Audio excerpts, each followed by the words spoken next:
Hi ಎಲ್ಲರಿಗೂ ನಮಸ್ಕಾರ. ನಾನು ನಿಮ್ಮ ವಿನಾಯಕ್ ನಾಯ್ಕ್. ಈ ಒಂದು ವಿಡಿಯೋದಲ್ಲಿ ಕ್ಲಾಸ್ 1 ಕ್ಲಾಸ್ 2 ಗೆ ಕೊಡುವಂತ ಯೂನಿಕ್ ರಿಜಿಸ್ಟ್ರೇಷನ್ ನಂಬರ್ ಬಗ್ಗೆ ನಿಮಗೆ ಕೆಲವೊಂದು ಮಾಹಿತಿಯನ್ನು ಕೊಡುವಂತದ್ದು. ಇನ್ನು ಯಾರು ಕೂಡ ಈ ಚಾನೆಲ್ ಗೆ ಸಬ್ಸ್ಕ್ರೈಬ್ ಮಾಡ್ಕೊಂಡಿಲ್ಲ ಅಂದ್ರೆ ಬೆಲ್ ಐಕನ್ ಅನ್ನು ಒತ್ತಿಬಿಟ್ಟು ಸಬ್ಸ್ಕ್ರೈಬ್ ಮಾಡ್ಕೊಳ್ಳಿ. ಅದೇ ರೀತಿ ಯಾರಿಗಾದ್ರೂ DSC, KPP ಮತ್ತು IREPS ರಿಜಿಸ್ಟ್ರೇಷನ್ಸ್ ಬೇಕಾದಲ್ಲಿ ಇಲ್ಲಿರೋ ನಂಬರ್ ಗೆ ಕಾಂಟ್ಯಾಕ್ಟ್ ಮಾಡಿ ಪಡ್ಕೊಳ್ಳುವಂತದ್ದು. ಅದೇ ರೀತಿ ಯಾರಿಗಾದ್ರೂ ಟೆಂಡರ್ ರಿಲೇಟೆಡ್ ಇನ್ನೂ ಹೆಚ್ಚಿನ ಮಾಹಿತಿಗಳು ಬೇಕು ಅಂತ ಹೇಳಿದ್ರೆ ಈ ವಿಡಿಯೋ ಕೆಳಗಡೆ ಇರುವಂತ ಸಬ್ಸ್ಕ್ರೈಬ್ ಪ್ಲಸ್ ಅಥವಾ ಜಾಯಿನ್ ಅಂತ ಇರುತ್ತೆ, ಅದನ್ನ ಕ್ಲಿಕ್ ಮಾಡಿಬಿಟ್ಟು ಗೋಲ್ಡ್ ಮೆಂಬರ್ಶಿಪ್ ಅನ್ನು ಪಡೆದುಕೊಂಡು ಎಕ್ಸ್ಟ್ರಾ ವಿಡಿಯೋಸ್ ಅನ್ನ ನೀವು ನೋಡುವಂತದ್ದು. ಇವತ್ತಿನ ಮಾಹಿತಿಯನ್ನ ಸ್ಟಾರ್ಟ್ ಮಾಡೋಣ. ಲಾಸ್ಟ್ ವಿಡಿಯೋದಲ್ಲಿ ಸ್ಮಾರ್ಟ್ ಕಾರ್ಡ್ ಮತ್ತು ಗುತ್ತಿಗೆದಾರರ ಪಾಸ್ಬುಕ್ ಬಗ್ಗೆ ನಿಮಗೆ ವಿಡಿಯೋನ ಮಾಡಿದ್ದೆ. ಅದಕ್ಕೆ ತುಂಬಾ ಜನ ಕಮೆಂಟ್ ಮಾಡಿದ್ರಿ, ಸರ್ ಇವಾಗ ಅದನ್ನ ಕೊಡ್ತಾ ಇಲ್ಲ, ಯೂನಿಕ್ ರಿಜಿಸ್ಟ್ರೇಷನ್ ಅಂತ PDF ಕೊಡ್ತಾ ಇದ್ದಾರೆ ಅಂತ ನೀವೆಲ್ಲ ಕಮೆಂಟ್ ಮಾಡ್ತಾ ಇದ್ರಿ. ಹೌದು, ಅದನ್ನು ಕೂಡ ನಾನು ಆ ವಿಡಿಯೋದಲ್ಲಿ ಹೇಳಿದೀನಿ. ನಾನ್ ಹೇಳ್ತಾ ಇರೋದು ತುಂಬಾ ಜನ ಸ್ಮಾರ್ಟ್ ಕಾರ್ಡ್ ಮೊದಲು ಕೊಡ್ತಾ ಇದ್ರು, ಗುತ್ತಿಗೆದಾರರ ಪಾಸ್ಬುಕ್ ಕೊಡ್ತಾ ಇದ್ರು. ಇದೇನ್ ಡಿಫರೆನ್ಸ್ ಅಂತ ಕೇಳಿದ್ದಕ್ಕೆ ಕ್ಲಾಸ್ 3 ಮತ್ತು ಕ್ಲಾಸ್ 4 ಗೆ ಗುತ್ತಿಗೆದಾರರ ಪಾಸ್ಬುಕ್ ಬರ್ತದೆ, ಕ್ಲಾಸ್ 1 ಕ್ಲಾಸ್ 2 ಗೆ ಮೊದಲು ಸ್ಮಾರ್ಟ್ ಕಾರ್ಡ್ ಕೊಡ್ತಾರೆ ಅಂತ ನಾನು ನಿಮಗೆ ತಿಳಿಸ್ಕೊಟ್ಟಿದ್ದು.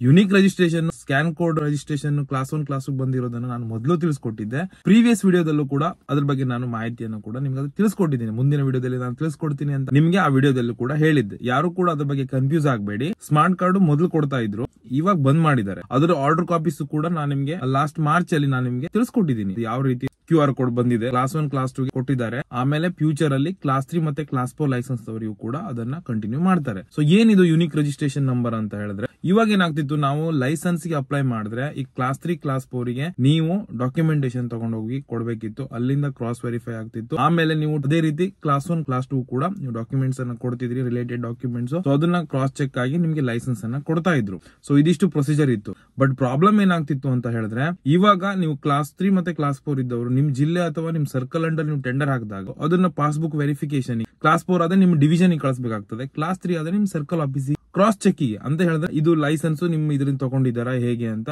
ಚೆಕ್ ಮಾಡ್ಬೇಕಾಗ್ತಿತ್ತು ನಿಮ್ದು ಲೈಸೆನ್ಸ್ ಬುಕ್ ಅನ್ನು. ಅದೇ ರೀತಿ ಸ್ಮಾರ್ಟ್ ಕಾರ್ಡ್ ಅನ್ನು ಕೂಡ ನಂಬರ್ ಇತ್ತು, ಅದು ಹಾಕ್ಬಿಟ್ಟಲ್ಲ ಚೆಕ್ ಮಾಡ್ಬೇಕಿತ್ತು ಸಪರೇಟ್ ಆಗಿ. ಬಟ್ ಇವಾಗ ಏನ್ ಮಾಡಿದ್ದಾರೆ, ಈ ಯೂನಿಕ್ ರಿಜಿಸ್ಟ್ರೇಷನ್ ನಂಬರ್ ಇರೋದ್ರಿಂದ, ಸೊ ಯೂನಿಕ್ ರಿಜಿಸ್ಟ್ರೇಷನ್ ನಂಬರ್ ಅಂತ ಒಂದು ಕೊಡ್ತಾರೆ, ಅದ್ರ ಕೆಳಗಡೆ ನಿಮ್ ನೇಮ್ ಇರುತ್ತೆ, ನಿಮ್ ಫೋಟೋ ಇರುತ್ತೆ, ಎಲ್ಲದೂ ಇರುತ್ತೆ. ಇದು ಇವಾಗ ಕ್ಲಾಸ್ 1 ಮತ್ತೆ ಕ್ಲಾಸ್ 2 ಗೆ ಮಾತ್ರ ಇಟ್ಟಿದ್ದಾರೆ. ಮುಂದೆ ಫ್ಯೂಚರ್ ಅಲ್ಲಿ ಇದು ಕ್ಲಾಸ್ 3 ಮತ್ತೆ ಕ್ಲಾಸ್ 4 ಕೂಡ ಅದನ್ನ ತರಲಿಕ್ಕೆ ಟ್ರೈ ಮಾಡ್ತಾರೆ ಅಂತ ಕೂಡ ಅವ್ರು ಹೇಳಿದ್ದಾರೆ. ಇದ್ರ ಕೆಳಗಡೆ ಒಂದು ಸ್ಕ್ಯಾನ್ ಕೋಡ್ ಇರುತ್ತೆ ಈ ಯೂನಿಕ್ ರಿಜಿಸ್ಟ್ರೇಷನ್ ಇದರಲ್ಲಿ. ಆ ಸ್ಕ್ಯಾನ್ ಕಾರ್ಡ್ ಅನ್ನ ಸ್ಕ್ಯಾನ್ ಮಾಡ್ಬಿಟ್ರೆ ನೀವು ಅಪ್ಲೈ ಮಾಡಿರುವಂತ ಲೈಸೆನ್ಸ್ ಕಾಪಿ ಯಾರು ಕೂಡ ಆ ಸ್ಕ್ಯಾನ್ ಕೋಡ್ ಅನ್ನ ಸ್ಕ್ಯಾನ್ ಮಾಡಿದ್ರೆ ನಿಮ್ಗೆ PDF ಮುಖಾಂತರ ಆ ಲೈಸೆನ್ಸ್ ಒರಿಜಿನಲ್ ಫೇಕ್ ಅಂತ ಗೊತ್ತಾಗ್ಬಿಡುತ್ತೆ. ಅದು ಸ್ಕ್ಯಾನ್ ಆಗಿ ಡೈರೆಕ್ಟ್ ಆಗಿ ಓಪನ್ ಆಗ್ಬಿಡುತ್ತೆ ಪೇಜ್.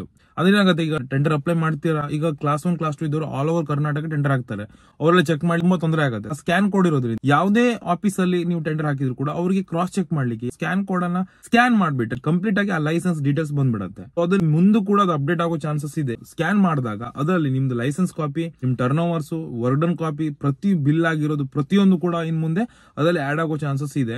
ಬಟ್ ಇವಾಗ ನೀವು ಸ್ಕ್ಯಾನ್ ಮಾಡಿ ನೋಡಿದಾಗ ಜಸ್ಟ್ ಲೈಸೆನ್ಸ್ ಕಾಪಿ ಮಾತ್ರ ಅದರಲ್ಲಿ ಶೋ ಆಗುತ್ತೆ. ಸೊ ಇದು ಮಾಡಿರುವಂತದ್ದು ಡಿಪಾರ್ಟ್ಮೆಂಟ್ ಅವರಿಗೆ ಕ್ರಾಸ್ ಚೆಕ್ ಮಾಡ್ಲಿಕ್ಕೆ, ಲೈಸೆನ್ಸ್ ತುಂಬಾ ಜನ ಫೇಕ್ ಮಾಡ್ತಾರಲ್ಲ ಅದನ್ನ ಕಂಡುಹಿಡಿಲಿಕ್ಕೆ. ಸೊ ಇವಾಗ ಯಾರ್ಯಾರು ನೀವು ರಿನ್ಯೂ ಹೋಗ್ತಿರೋ ನಿಮ್ಗೆ ಡೈರೆಕ್ಟ್ ಆಗಿ ಯೂನಿಕ್ ರಿಜಿಸ್ಟ್ರೇಷನ್ ನಂಬರ್ ಅಂತ ಕೊಟ್ಬಿಟ್ಟು ನಿಮ್ ಫೋಟೋ ಹಾಕ್ಬಿಟ್ಟು ಅದರಲ್ಲಿ ಡೈರೆಕ್ಟ್ ಆಗಿ ಸ್ಕ್ಯಾನ್ ಕೋಡ್ ಇರುತ್ತೆ, ಆ ಸ್ಕ್ಯಾನ್ ಕೋಡ್ ಅನ್ನ ಕೊಡ್ತಾರೆ. ಅದನ್ನ ಡೈರೆಕ್ಟ್ ಡೌನ್ಲೋಡ್ ಮಾಡ್ಕೊಳ್ಬಹುದು.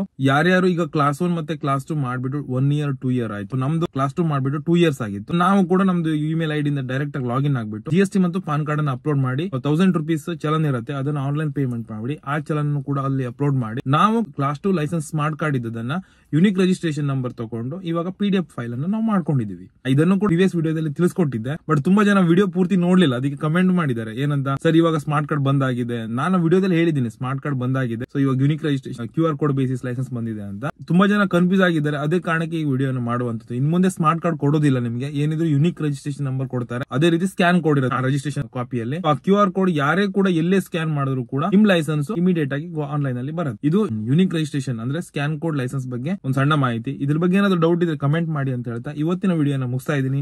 Thank you.